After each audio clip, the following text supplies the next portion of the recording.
Bonjour à tous, on se retrouve aujourd'hui pour une nouvelle vidéo. Comme on en avait parlé sur une autre façon de voir les couverts, assez simple, assez facile à mettre en œuvre. Alors c'est la prétention de cette méthode, elle n'en a aucune, bien au contraire. Elle est juste pour donner des clés de réussite. Vous savez que dans toute méthode de formation, on part de ce que l'on sait.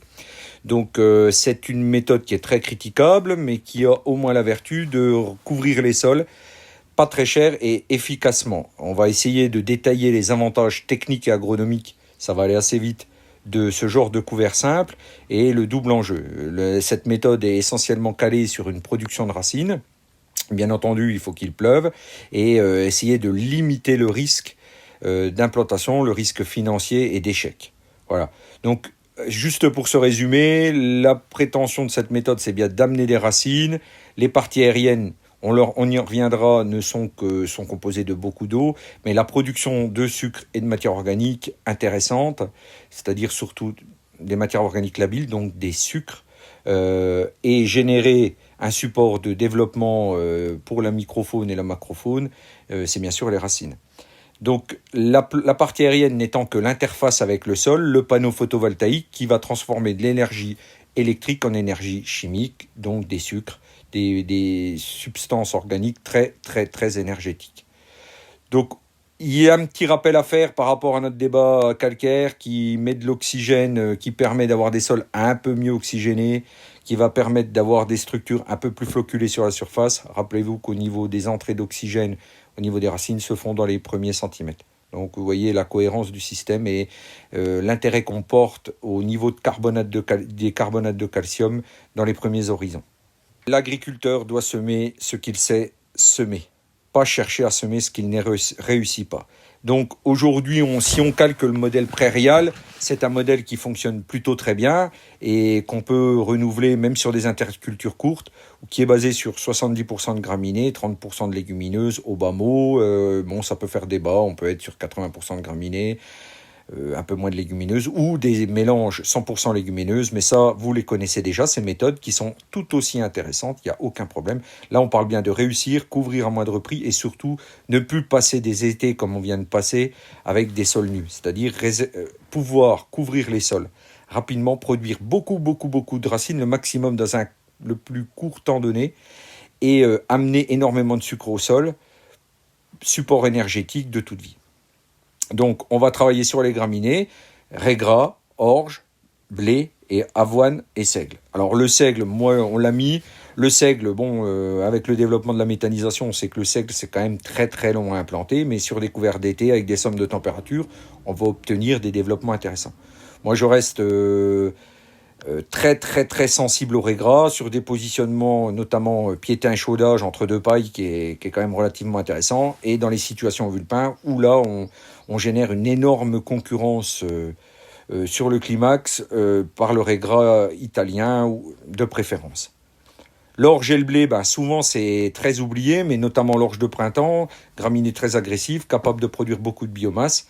Et surtout, nous, ce qu'on voit à travers les couverts, c'est l'intérêt de la récolte, puisque dans cette méthode, on va tenir compte essentiellement de la production de matière organique au travers des racines, de la couverture. Et donc la récolte n'est pas vraiment un frein. Et puis surtout, on anticipe déjà au travers de ce genre de mélange la possibilité d'un désherbage si on maintient une bonne densité, et donc un étouffement, la possibilité de réguler ces couverts chimiquement sans glyphosate, pourquoi pas. Donc on a le raies gras, l'orge, le blé. J'insiste sur l'orge de printemps. L'orge de printemps très intéressante pour les éleveurs, puisqu'elle va monter, elle n'a pas besoin de vernaliser, elle va donc déclencher la fabrication d'un épi qui va être la source énergétique de tout le système pour la récolte. Les légumineuses, le trèfle d'Alexandrie, un trèfle gélif intéressant qui pousse quand même sur des cycles très très très méditerranéens, donc avec beaucoup de soleil. Le pois avec un petit plus pois fourragé, les févroles. Alors après, sur les histoires de mêmes plantes qu'on ramène dans une rotation, plusieurs écoles. Aujourd'hui, on sait que déjà un mélange, on ne va pas favoriser un mélange avec un semi-direct combiné à un mélange de plantes. On ne va pas favoriser les maladies. Voilà, ça c'est important. Toutes les maladies telluriques qu'on retrouve au sol ne vont pas avoir d'effet dépréciatif pour le suivant, à condition qu'elles ne dominent pas et qu'elles n'exterminent pas tout le reste des espèces dans ce mélange. Donc, j'insiste sur le trèfle d'Alexandrie et le pois fourragé qui sont un peu mes chouchous. La févrole, bien sûr que c'est une excellente légumineuse, mais la complexité de faire lever ces grosses graines sur des phases d'été, avec la nécessité d'avoir beaucoup d'eau pour les faire lever, me fait la placer en dernière position, sauf sur des supports et conditions susdites établies. Voilà. La difficulté aussi de certains à produire de la févrole et qui rend cette semence assez onéreuse. Voilà. Donc, trèfle d'Alexandrie, pois fourragé, mais bien sûr, on peut imaginer de la vesse, on peut imaginer des trèfles incarnats, enfin bref, on peut imaginer tout un tas de trèfles qui viennent suppléer et compléter le mélange, l'essentiel étant d'avoir de la densité. Les clés de la réussite, c'est bien sûr une haute densité de semis, se tenir à 250-300 individus minimum de semis. Là, on a mis un petit schéma là, en parallèle avec côte à côte les racines de blé. Le blé souvent oublié, grand oublié dans les pouvoirs racinaires, qui est une plante qui a un pouvoir racinaire sensationnel. Au milieu, le maïs et sur la droite, le raisin gras qui, lui, avec son système très fasciculé, concentré sur la surface, qui va explorer toutes les phases. On l'avait dit, le raisin gras, lui, son but, c'est de fabriquer de l'argile, de remplacer le manque d'argile, de compenser le manque d'argile. Donc, il a un système qui va être essentiellement fasciculé, concentré sur la surface. Il est aussi, il faut le savoir, le raisin gras dans les choix très asséchant. Mais par contre, il a une capacité à produire et une double utilisation qui le rend intéressant dans ses couverts, puisque l'objectif est bien sûr de semer des couverts, bien sûr d'entretenir et de protéger le sol, mais aussi, et de le nourrir bien entendu, mais et aussi de pouvoir valoriser ces couverts pour qu'on puisse généraliser la pratique et amener de la rentabilité au système. Donc 40 à 70% de légumineuses et de 60 à 30% de graminées. C'est un équilibre de choix qui permet d'avoir quelque chose d'utilisable en récolte fourrage, qui permet de produire de la biomasse racinaire et si on choisit de ne pas exporter, de restituer des légumineuses. Bien sûr, tout ça avant les premiers signes de linification pour pouvoir profiter de l'azote restitué par les légumineuses, mais et aussi les graminées qui auront pompé de l'azote et qui vont la restituer sous de bonnes formes, acides aminés, protéines, qui sont stockables et utilisables par les plantes par la suite et surtout très favorables au développement de la vie et au maintien en ordre de la plante et du sol. Pardon. Donc on n'oublie pas l'intérêt principal, c'est aussi la séquestration de carbone, la restitution de carbone au travers de molécules organiques type sucre, très labiles, puisque souvent dans les sols on a des problèmes de matière organique, trop ou pas assez, suivant les types de régions et les types de sols, mais quand on n'en a pas assez, c'est souvent... on manque souvent et toujours de matière organique labile. Et là, hormis les sables, globalement, d'amener de la matière organique labile, c'est quand même un point plutôt positif. Donc, le CO2 issu de la respiration racinaire, l'augmentation de la photosynthèse et l'augmentation de la biomasse. Donc, c'est à travers ces leviers-là qu'on augmentera la séquestration du carbone. La destruction, un broyage avant floraison, ou une exportation vers un élevage ou une méta. Sachez et rappelez-vous que dans cette méthode, c'est bien sûr une méthode, je le redis, et pas l'unique méthode. C'est une méthode qui permet de valoriser les couverts, mais malgré tout, de maintenir un facteur important, c'est la production de matière organique issue des racines. Sachez que les 2/3 de la matière organique des couverts sera produite par la racine. Les matières aériennes, comme c'est inscrit là, créent entre 30 et 40% de matière sèche, le reste n'étant que de l'eau, globalement. Donc, l'intérêt, c'est quand même de maintenir un tissu racinaire développé. Donc, l'exportation pour la valorisation n'est pas un frein en soi et n'est pas une catastrophe. Voilà.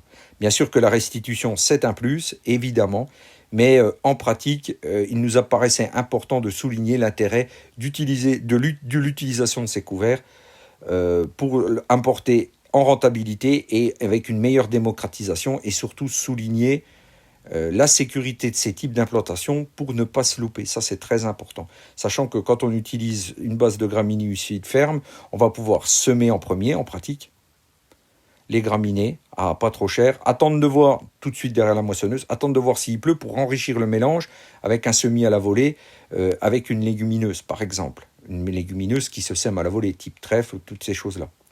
C'est sûr que sur les grosses graines, ça nous pose un frein de réalisation pratique. Ça ne veut pas dire que ces grosses graines sont pas intéressantes, mais elles vont avoir le problème de nécessiter beaucoup d'eau et de nous mettre en risque en termes d'investissement. Et puis surtout, on peut recommencer si la période est plus propice. On sort de 2 années d'échecs, donc la réussite passera par là, sécuriser à moindre coût et après augmenter, étoffer le mélange, avoir beaucoup de réactivité. Quelques exemples qui n'ont rien d'exclusif, c'est des réflexions qu'on amène comme ça, dans le sens où ça vous donne des bons exemples. 81 pieds de trèfle d'Alexandrie, 20 pieds de févrole ou de pois fourragé, 120 de régras de blé ou d'orge ou d'avoine. On rajoute de l'avoine à 50 pieds, total 270 pieds. On est sur un mélange qui est relativement facile à détruire, même dans un contexte hors glypho, avec des mélanges d'antigraminées spécifiques et ou par exemple de méthylsulfuron ou de sulfonylurée directe, diverses, pardon. Et là-dessus, on pourra réfléchir à des stratégies, soit augmenter l'un, soit les simplifier, soit mettre moins d'espèces. Mais voyez la base, sur des coûts quand même qui sont tout à fait supportables, et en plus sur des mélanges qui sont complètement valorisables. En méta, il faut peut-être descendre un petit peu la densité de légumineuses, mais sur l'élevage, ça pose moins de problèmes. Enfin, après, nous ne sommes pas experts dans les rations élevage, mais de toute façon, ça crée des fourrages quand l'année qu'on en a besoin. Et sinon, sur une restitution globale de ce mélange, pour apporter de l'azote sous forme d'acide aminé, qui est quand même, à mon avis, le point d'orgue du fonctionnement, que ce soit dans des systèmes d'agriculture de conservation ou dans des systèmes plus classiques, pour dynamiser le sol au niveau et énergétique et apport d'azote. Voilà, c'était une brève vidéo. Merci de votre écoute.